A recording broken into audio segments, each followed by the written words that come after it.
Norman11 ABL YouTube channel. Like, share, and subscribe. Lovebird Talks and Tips. Shout out kay Jackson Kaliplip, Daniel's Nature Discovery, Jao Rivera, Luis Revas, Sheila Fortu, Diane Holman, Marben Diego Tubias, Kabayang Densyo, M. Posque Tinaya, Kuya Joms TV, Fred Morga, kay Tatay June o Mayamot Lower Antipolo, Erwin Ramirez Pugi, Darwin Lerona. Hello, welcome back my fellow Kasha Bobs. Our topic for today, reason of death of our lovebirds. Ano nga bang mga sanhi bakit namamatay po yung ating mga alagang ibon, lalong-lalo na yung mga inakay, mga Kasha Bobs? Ano bang mga sanhi at mga nangyayari? Wala naman po silang kagat mula sa mga daga at okay naman yung mga katawan po nila, mga Kasha Bobs. Ito po ang ating pag-uusapan sa topic sa araw na to, mga Kasha Bobs. Mostly nangyayari to sa mga inakay, kahit na malalaki na po sila, namamatay pa rin sila, mga Kasha Bobs. Gaya po nitong isang Lutino. At ganun din po dito sa Violet Opaline po, mga Kasha Bobs. Simulan po natin sa pagkamatay ng Lutino, possible split opa po. Ang nangyari po dito, mga Kasha Bobs, nadaganan po ito, mga Kasha Bobs, kaya namatay po. Sayang po, mga Kasha Bobs. Ito po ay Lutino, possible split opa po. Pinoprotektahan po ito ng kanyang magulang na hen. Sa ilang beses po natin kakasilip ng nest box para tignan dahil excited po tayo. Ito po ang nangyari, mga Kasha Bobs. Kaya isang advice po, kung nakita nyo na pong okay po yung isang inahin nyo, ay yung inyong inakay, huwag nyo na pong silipin po ulit. Maglampas po ulit kayo ng 3 o 4 na araw, mga Kasha Bobs, bago po ulit titignan. Yung iba naman po, hinahawakan pa. Pag hinawakan naman, mga Kasha Bobs, na hindi natin binabad yung kamay natin sa kanilang patukaan, kung chick booster po ba yun o mga bird seeds, tapos hinawakan po natin na nagsabon po tayo o kaya naglagay ng alcohol o mga pabango, hindi po nila papakainin yung mga Kasha Bobs dahil alam po nila hindi po nila anak yun, dahil yung amoy po napunta po sa inakay pag ito po hinawakan po natin. Kaya kung balak po natin tignan o hawakan ng isang inakay para ayusin at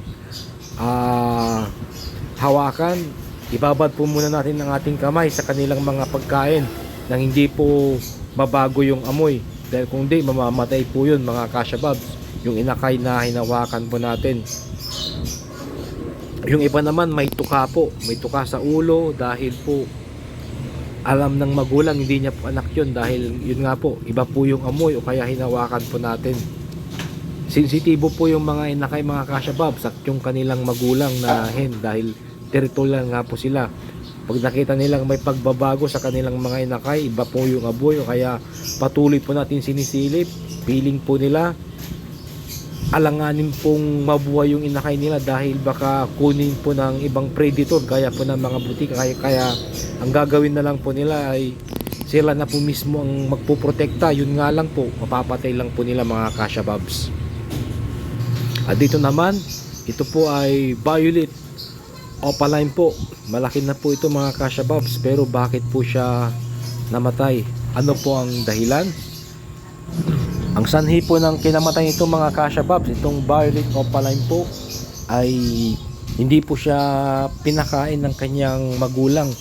Bali, pinababa na po siya sa kanyang nest box dahil magsisimula na pong mag-breed yung kanyang magulang, mga Kasha Bobs.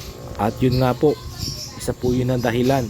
At ang isa pangalawang dahilan, display legs po ito, mga Kasha Bobs. Ito po yung na video po natin na sakang po yung kanyang dalawang paa. So hindi talaga ito makakalakad at makakalipad lang po siya, kaso hindi pa po ganun kalakas dahil inakay lang po siya, mga Kasha Bobs.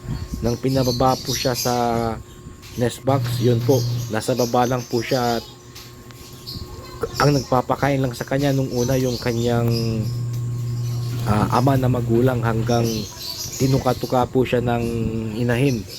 Hindi po siya makalaban dahil sakang po siya. Kahit na lumilipad po siya, mapapagod po yan mga Kasya Babs kung patuloy lang pong paglipad ang gagawin niya. Ganun talagang mga inahin, minsan territorial po sila mga Kasya Babs. Kahit na anak po nila, talagang wala silang mintis na tutuluyan, lalo't sila ay magbibreed na po ng panibago dahil sensitive po yung mga inahin mga Kasya Babs. Kaya kung gusto nyong mag-breed po ng mga alagang ibon, siguraduhin nyo pong hindi po sila magiging splay legs. Lagyan nyo po ng maraming material dahil yun po ang isang dahilan. Pag naging splay legs po, mahirap po silang i-breed. Pangalawa, alanganin din po silang mabuhay dahil po yung kondisyon nila, hindi po sila makakalakad para lumapit dun sa pagkain o mapoprotektahan ang kanilang sarili. Yun po ang isang dahilan mga Kasya Babs.